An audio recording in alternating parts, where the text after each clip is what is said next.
नमस्कार दोस्तों, मैंने आपको सतकिरण के ऊपर पहला चैप्टर मैंने अपलोड कर दिया था। आप सबने देख लिया होगा। आज मैं सप्तकिरण के दूसरे चैप्टर के लिए इस वीडियो में प्रस्तुत हुआ हूँ। मैं आपको ये बताना चाहता हूँ कि अपनी कुंडली के अंदर एक जगह लिखा हुआ आता है कि इंसान नक्षत्र में पैदा हुआ है और नक्षत्र के कौन से चरण में पैदा हुआ है। तो ये नक्षत्र चरण जिसको हम देखना पसंद नहीं करते हैं, ये मान लो कि हम उसको भूल जाते हैं देखना, या उसको कुछ समझते नहीं है, वो ही सबसे ज़्यादा काम की चीज़ है हमारी कुंडली के अंदर।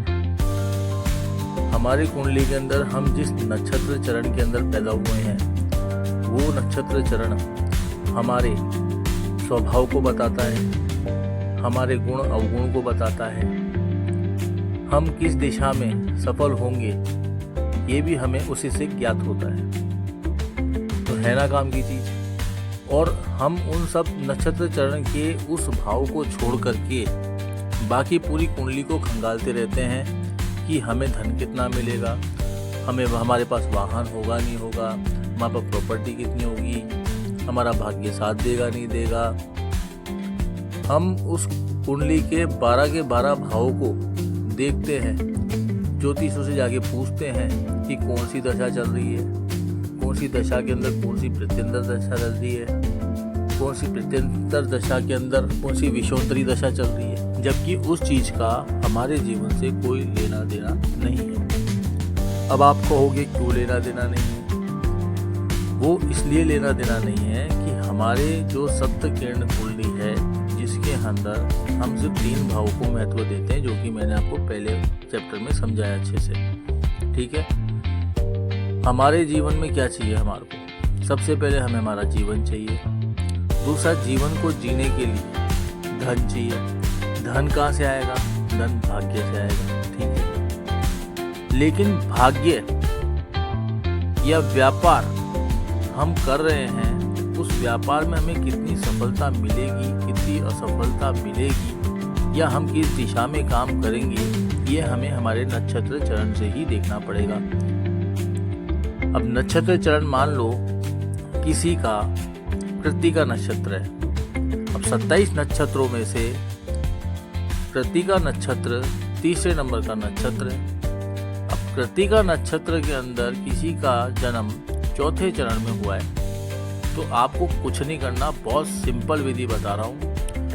3 को और 4 को, मतलब तीसरा तो नक्षत्र कृत्तिका हो गया, प्लस जो चौथा चरण है, मतलब 3 + 4 करना है, तो उसका इक्वल टू आएगा 7। तो जिस जातक का कृत्तिका नक्षत्र है, उसके चौथे चरण में उसका जन्म हुआ है, तो उसके जीवन पर हमेशा केतु का प्रभाव रहेगा। वो केतु से ही सफलता प्राप्त करेगा। और केतु अगर कुंडली के अंदर गलत स्थिति में बैठा है या गोचर में पीड़ित अवस्था में आ गया, तो उसको वैम का शिकार होना पड़ेगा। केतु के अंदर जितने भी अवगुण हैं वो उस इंसान में देखे जा सकते हैं। तो आपको मेरे हिसाब से समझ में आ गया होगा कि मैं आपको क्या बताना चाहता हूँ। अगर आपको नहीं समझ में आया तो अपन एक उदाहरण और ले लेते हैं। मान लो किसी का अश्विनी नक्षत्र हुआ है, जन्म हुआ है। मान लो किसी का अश्विनी नक्षत्र है और उसके दूसरे चरण में वो पैदा हुआ है, तो उसकी जातक के जीवन में 3 नंबर, मतलब बृहस्पति का नंबर आ रहा है। तो बृहस्पति का प्रभाव उसके जीवन में हमेशा पड़ेगा।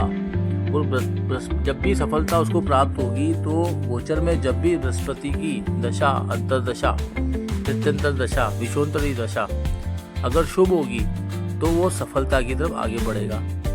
अगर वो गोचर में पीड़ित हो गया, तो उसको उस जगह पे असफलता हाथ लगेगी। उसको मृत्यु तुल्य कष्ट भी उसी गुरु से मिलने वाला है।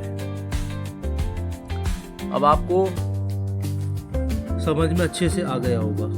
और अब भी अगर आपको समझ में नहीं आ रहा है, तो आप मुझे मेरे व्हाट्सएप नंबर पर डीएम कर सकते हैं। और ये जो बात मैं बता रहा हूँ ना, मैं हवा में बात नहीं बता रहा हूँ। मैं आपको एक लिस्ट जनरेट कर दूंगा। आप उस लिस्ट में और मैं जो भी वीडियो ये जो चल रहा है, इस वीडियो के अंत में भी मैं आपको लिस्ट जनरेट कर दूंगा जिसके अंदर बड़े बड़े व्यापारी, बड़े बड़े उद्योगपति, बड़ी बड़ी सेलिब्रिटीज़, बड़े बड़े हीरो, बड़े बड़े हीरोइन, बड़े बड़े राजनीतिक नेता, उन सब के ऊपर ये जो हमारा सत्य किरण का जो नक्षत्र वाला एपिसोड है, इस पे हमने शोध किया है और ये सब पे 100% सटीक बैठता है।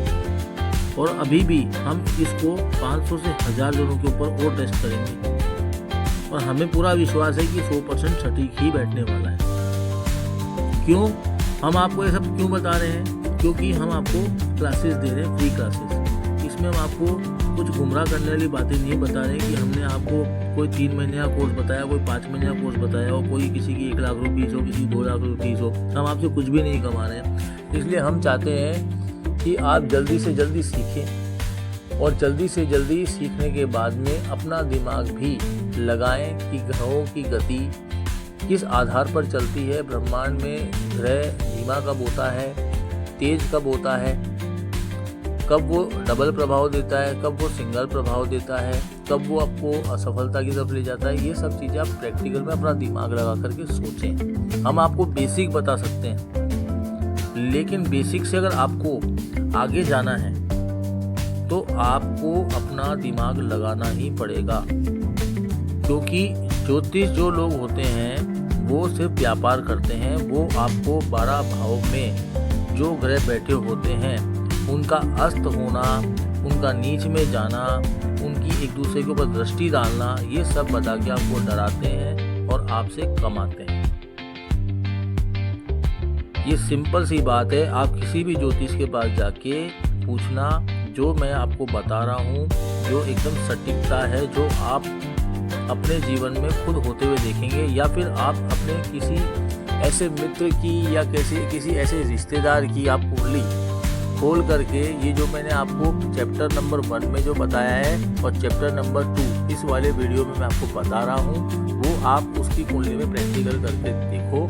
अगर आप उसके जीवन के बारे में कुछ पुराना जानते हो और वो क्या काम कर रहे हैं अभी और उनकी स्थिति क्या है, पहले उनकी स्थिति क्या थी, वो कौन सी स्थिति आई थी, जब वो कौन सा समय आया था जब उन्होंने असफलता का सामना किया था, या उनके घर में भारी बीमारी सीमारी आई थी, या उनके घर में कोई दुर्घटना हुई थी। इससे आपको ये जानने में आसानी हो जाएगी कि जो हमारी विधि है वो 100% सटीक और बिल्कुल सरल है।